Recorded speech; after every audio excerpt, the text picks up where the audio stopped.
السلام عليكم ورحمة الله. هذا تاريخ الأرطاوية القديمة ومنازلها وأهلها اللي راحوا الله يرحمهم. لو فيه أشخاص يعودون ترميم أجزاء من هالبيوت هذه اللي بقت، بيتغير الحي هذا كامل ما شاء الله. في بيوت باقية لها الحين، فبس يعاد ترميم بعضها أو يكون فيه مجلس خاص للأهالي من هالبيوت هذه. يعني في بيوت حتى فيها دورين، غرفة في السطح نفس الغرف هذه، الغرفة اللي قدامنا. في حوش، كم حوش لها الحين باقي عليه بس يبغى له ترميم. إن شاء الله إن في أحد منهم تبرع أو يكون له بيت هنا فيعيد ترميمه ويكون مجلس للأهالي، ويعاد ترميم داخل الشوارع الطينية القديمة. راح أخذ لفة بالشوارع القديمة وإن شاء الله إنه يعاد ترميم هذه القرية بإذن الله. شوف الشوارع يعني لها طعم ورونق خاص. لو يعاد ترميم أول شيء اللي هو الممرات هذه، يعاد الممرات.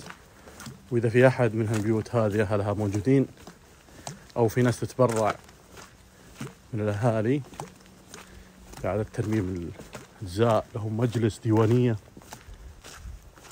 فيكون ما شاء الله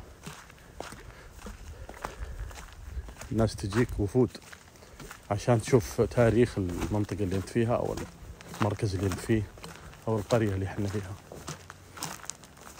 يعني حرام مثل كذا ما يزين.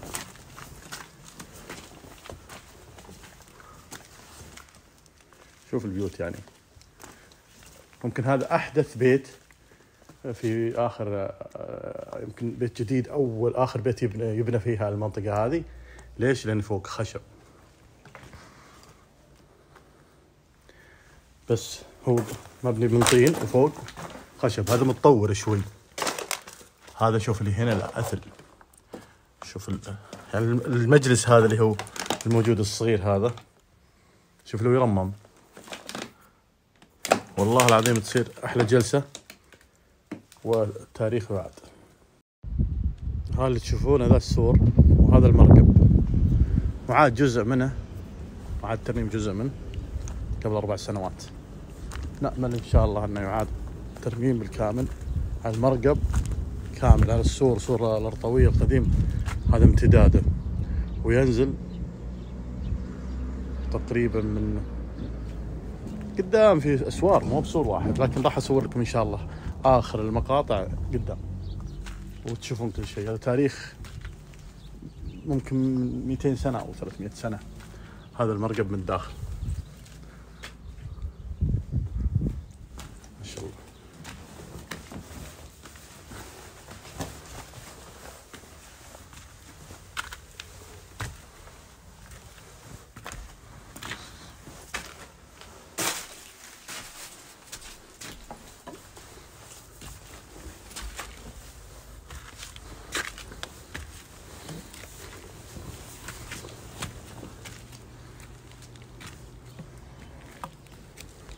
هذا هو المركب. السور الامتداد اللي تشوفونه امتداده هذا هو قدامكم. إن شاء الله يعاد ترميمه وينزل نزول.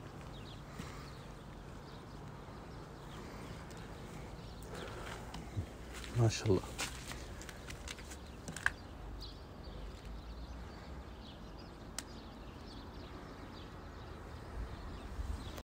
السوق هذا معاد ترميمه قبل 3 سنوات أو 4 سنوات.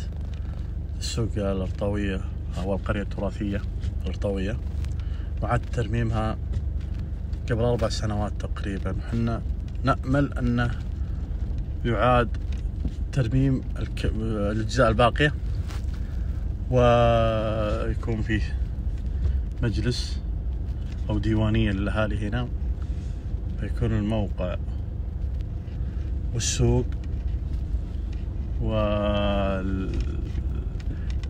كامل يكون مع الموقع ذا، فيكون يستفاد من هالموقع كامل.